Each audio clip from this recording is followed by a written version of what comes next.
Hi mga ateng! So ayan, magandang umaga dito sa New Zealand. Ayan, maganda ang araw ngayon mga ateng. Tingnan niyo naman ang langit, masyadong malinaw at klaro. So ayan, kasama ko pala ang lovers in the Paris, lovers in New Zealand, si Rosemary at ang kanyang partner na si Steve. At ito naman ako sa likodan, lagi na lang chaperone.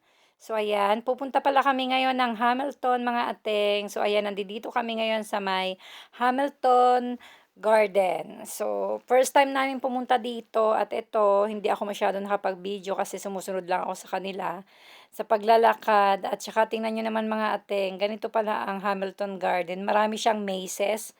So, cubicle siya. Meron dyan ng galing sa France, meron China, merong iba-ibang iba-ibang garden siya ng hindi ko alam kung Europe yan o Asia yan o kung ewan yan.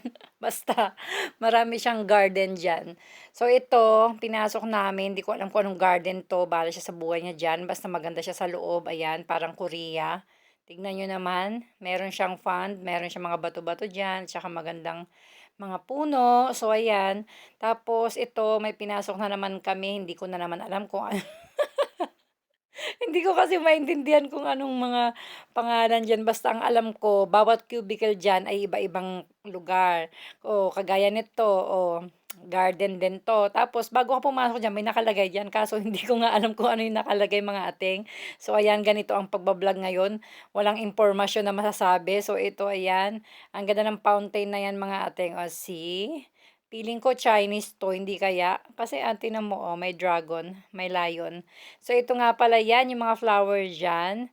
Ang gaganda ng mga flower na yan, mga ating. Hindi ka nga lang pwede magpa-picture sa loob. Kasi nahuli ako, umupo ako dyan sa loob. Binawal ako nung nag-garden dyan. Kasi bawal nga daw doon. So, makulit ako. Ang gaganda ng mga tulips. Gusto ko sanang kumuha kahit na isa, itatago ko. Kaso hindi pwede, bawal. Makikita nila ako. So, ayan. Video-video na lang tayo mga ating. Ang dami palang pumupunta dito, mga taga iba-ibang lugar. Pero alam nyo ba, may nasalubong ako. Yung mga friendship ko dyan sa Pilipinas. Yung mga kautangan natin dyan. Alam nyo na kung sino mga yon, ang mga Bombayers. Ang dami-dami nila. Naglilibot din sila dito sa Hamilton Garden. At alam nyo ba, nung nasalubong ko sila, grabe, ang tapang ng mga amoy nila. Hindi ko maintindihan. Pero okay lang, at least may amoy. So, move on na tayo sa ating mga friendship. So, ito, Chinese daw ito. Chinese garden. Ito pala yung Chinese garden. Ewan ko dun sa isa, baka pinsan niya yon na garden. So, pumasok kami dyan. Same lang mga ating makikita mo yon as usual, garden. Makikita mo mga puno, ayan, mga damo, mga halaman, iba't ibang halaman. So, ayan. At ito pala yung, anong tawag dito? Kasi may nagde-date na dalawa, eh, hindi ko tuloy maintindihan kung anong tawag dito. Basta yung tulay na yan papunta doon sa maraming kawayan-kawayan, parang kagaya din ng nasa Baguio City. So ayan, ito yung labas niya, paikot na kami diyan. Maganda dito mga ating, yung kabila yan parang river. River siya na malaki. Hamilton River siguro yun. Basta Eklabo.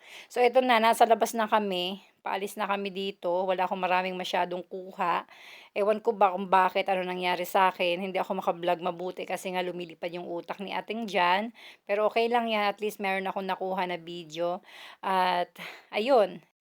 So, ayun na nga mga ateng. Hanggang dito na lang ang ating vlog for today's video. See ya again mga ateng!